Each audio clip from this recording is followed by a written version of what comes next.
It was careless, it was selfish, and it was reckless.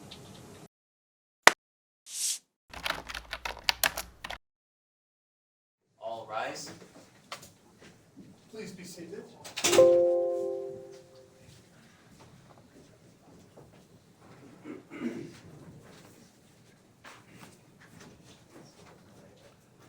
Good morning. Our first case is case number 23-0197, State of Nevada versus Jaymie Ruth Ann Mitchell. Ms. Mitchell's present. She's represented by her attorney, Joseph Gilbert. Good morning, Your Honor. Good morning. Priscilla Baker's here representing the state. Sally Wilcox represents parole and probation. This is the time set for sentencing in this matter. Mr. Gilbert, do you have a copy of the pre-sentence investigative report dated April 21st, 2023? Your Honor, I do have, I am in receipt of it. I've reviewed it with my client. We have no additions or corrections that we need to make, and we're ready to proceed. Ms. Baker? Thank you, Your Honor. The state's in receipt, no corrections. And the court has reviewed the memorandum regarding sentencing filed by Mr. Gilbert and the accompanying exhibits, which include a number of letters, an evaluation, confirmation of employment. Did you receive those, Ms. Baker? The state's in receipt, Your Honor. Thank you. Very well. No objection. Ms. Baker, we'll start with you. Thank you, Your Honor. The state would like to point out 2 days credit for time served, and pursuant to plea negotiations, the state's remaining silent. Very well. And Mr. Gilbert? Your Honor, thank you. I'm going to be brief, Your Honor, because as you just stated, the court has been in receipt of the sentencing memorandum. I know you read everything, Your Honor, so I'll just point out a couple things. Most importantly, Ms. Mitchell 100% accepts responsibility for what's taken place. A couple things the court would probably want to know is that since this time, since she's been released, she has had no violations, she's had no testing issues, her CPS case is closed. Everything we've asked, even transferring some of the pretrial conditions have been an ease. She's made it very easy to work with her on this matter. Your Honor, what we're asking today is that you allow her to do a diversion program using the mental health court as the avenue. She has applied to it. She more than meets the criteria. She's done, as you see, the psychiatric evaluation. She's got character reference, employment letter. She's done everything the court could ask her to do, or as I have said, posture, to put herself in the best light in front of you, Your Honor. This is a situation where, again, I'm not going to minimize it. I'm not going to try and justify it. Ms. Mitchell had a situation where she went off her medication, and it was disastrous, to say the least, for her. At that same time, Your Honor, as you'll see in the pre-sentence investigation report, she has zero criminal history, and I mean nothing. It's just all goose eggs.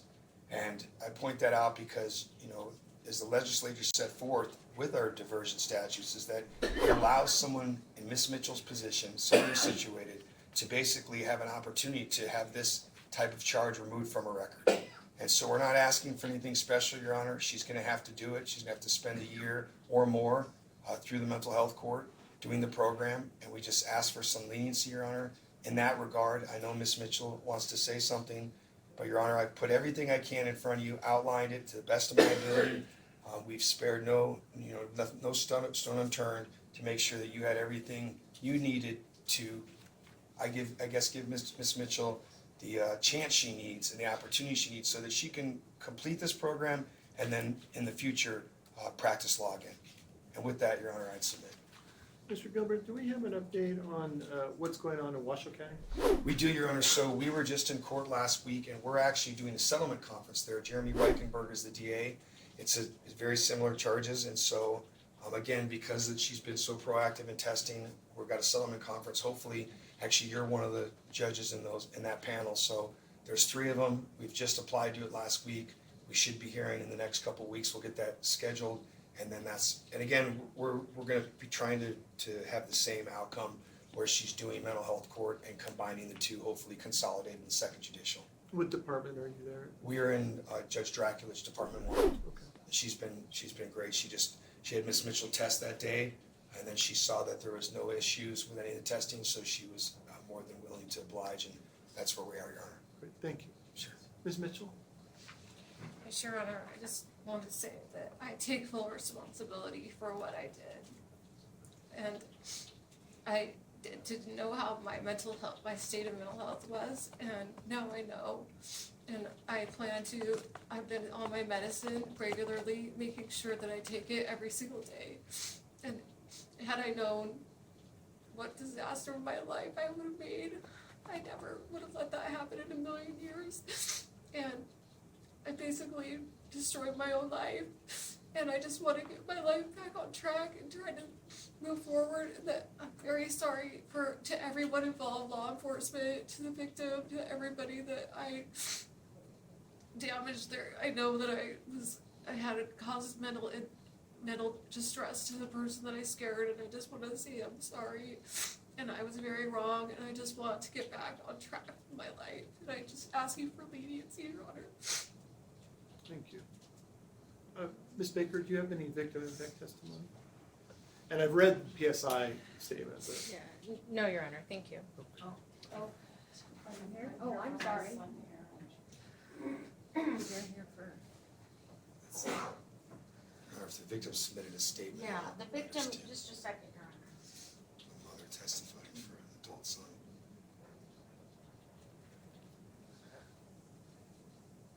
May we approach? Sure. We did meet at the bench, that the mother of someone who was a victim in this case is here in court. And are you the one that received the phone call that I read about in the PSI? Or your son as he went to school? No, my son got all the phone calls I would do. Okay, but you're the mother of someone who witnessed it? Someone who was involved. Yeah. Yes. Yeah, okay. So under Nevada law, there are two ways that somebody can be defined as a victim. The Constitution, Article 1, Section 8A, Marcy's law is what we frequently call it, is someone who is directly and approximately harmed by the commission of a criminal offense. And then under 176, they more specifically define victims, and either one of them get to address the court at this stage of the sentencing.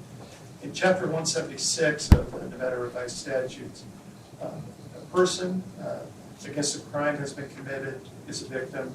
A person who's been injured or killed as a direct result of the commission of a crime is also a victim.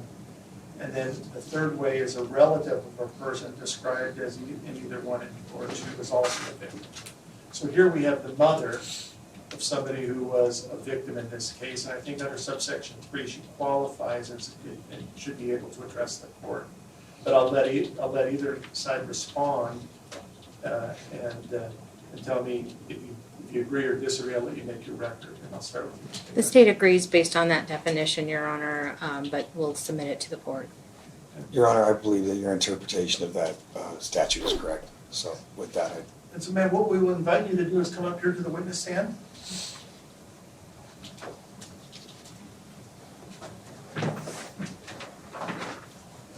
And before testifying, I'd like you to raise your right arm and face the clerk, and you'll take the oath of a witness. Do you solemnly swear or affirm that the testimony that you are about to give in this matter now pending before the court shall be the truth, the whole truth, and nothing but the truth so help you God, or under the pains and penalties of perjury?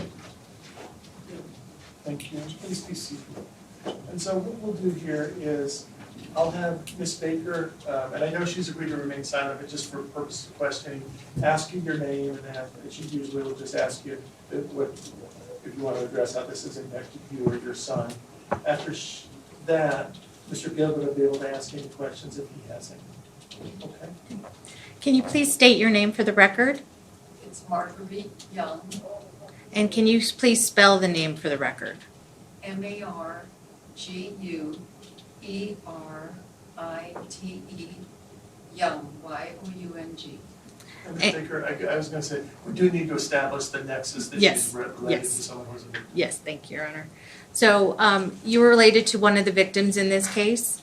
Is that correct? And which victim? His name? Yes. Aaron Young. And how are you related to Aaron Young? He's my only child. Okay.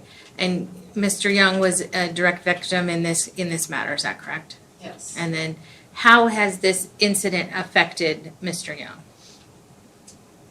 He has severe anxiety now. A large vehicle was coming right at him. He had only a few feet to get out of the way. And he broke down when he came back from class. He's not been eating well. He could not appear today.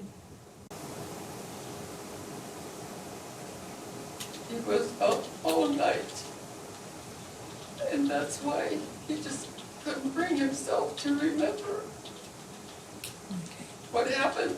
And he just sees that vehicle head on. Is there anything else you'd like the court to know? And I love speak freely. I understand people have problems, but now it's left him with a problem. It was careless, it was selfish, and it was reckless. And now he has to deal with this. He's a college student, he's on the dean's list, and he's struggling. Thank you, Your Honor. Nothing further. Mr. Bill, any questions? No questions, Your Honor. Sean, thank you very much.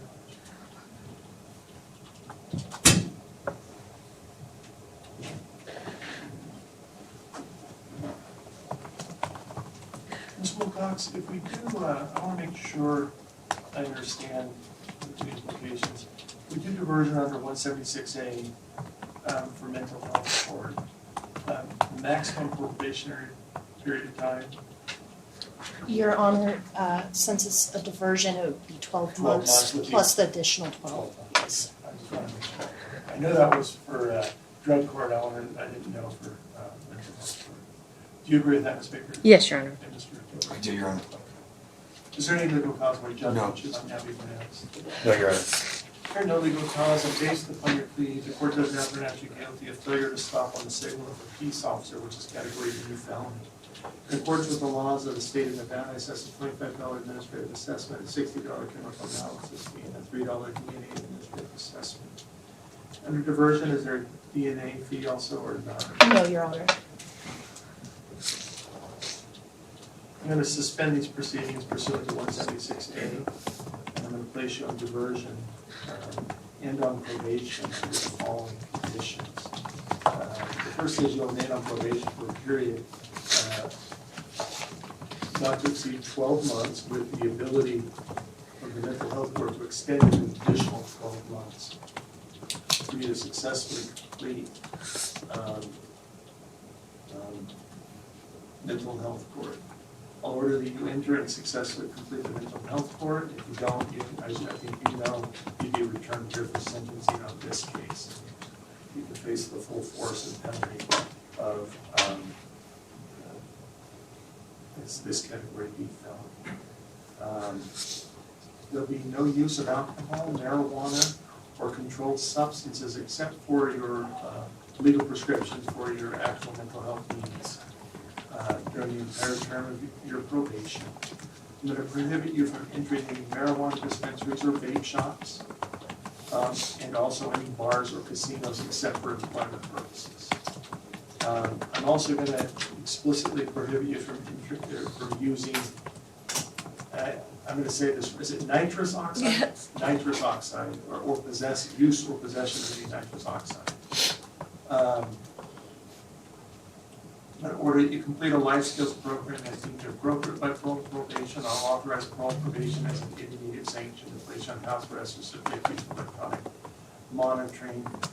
I'm going to further order that you'll first attend the first mental health court hearing Fallon tomorrow. You still live in Reno? Yes. So I expect that you'll be transferring to Reno, but you'll have to just make those arrangements. You'll have to attend here until they can make those arrangements in Reno. It used to be a little simpler when it was the same judges both in Reno and here. Now it's different, but I think they can still do it pretty seamlessly. I'm going to order that you follow all the recommendations set forth in your mental health evaluation, and that you also continue regularly seeing Dr. Assad. Your Honor, may I speak? Yeah. I have been seeing the one that did the mental health evaluation. He's the one that treated me in jail. Okay, Yeah. and that's, so I'll just, that you can see, I'll add that you can continue regularly visiting with a mental health Dennis professional. Williams. Okay. Yeah. That you keep your prescriptions filled and updated. And,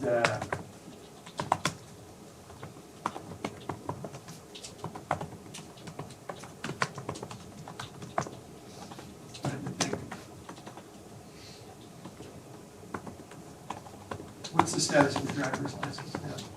It's active. Active, okay. So as long as you have an active, that you only operate a motor vehicle if you have a valid driver's license. Are there any other conditions that the probation is requested? No, Your Honor. Anything from the state? No, Your Honor. Mr. Gilbert? I would conclude it, Your Honor. Thank you. Thank you. And 2 days credit. 2 days credit for tax service. Thank you, Your Honor. I will not let you down. Thank you.